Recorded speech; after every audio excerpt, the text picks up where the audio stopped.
বাংলাদেশের সাম্প্রতিক সময়ে আলোচনার কেন্দ্রবিন্দু অপূর্ব পাল ও কোরআন অবমাননা ইস্যু।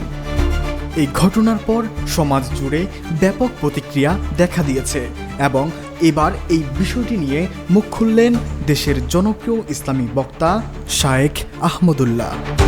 তিনি তার ফেসবুক পোস্টে বলেছেন, নর্থ সাউথ বিশ্ববিদ্যালয়ে যা ঘটেছে তা পূর্বের সকল অপকর্মকে ছাড়িয়ে গেছে।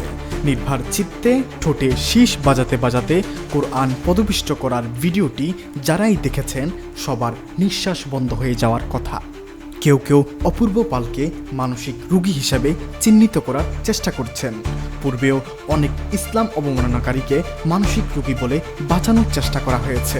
কথা হলো, একজন মানসিক রোগী কিভাবে দেশের নামকরা প্রাইভেট বিশ্ববিদ্যালয়ে ভর্তি ও পড়াশোনা চালিয়ে যেতে পারে।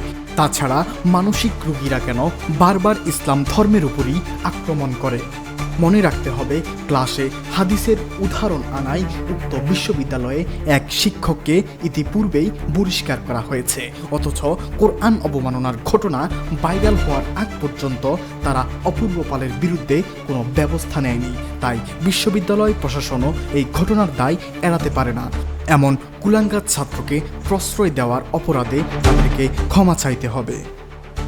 এদেশের অনেক বেসরকারি বিশ্ববিদ্যালয় ইসলাম বিরোধী এজেন্ডা নিয়ে কাজ করছে।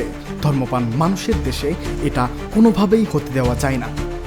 অপূর্ব পাল যা করছে এটা ধর্মীয় দাঙ্গা বাঁধানোর সুস্পষ্ট উস্কানি। আমরা অবিলম্বে তার দৃষ্টান্তমূলক সর্বোচ্চ শাস্তি চাই।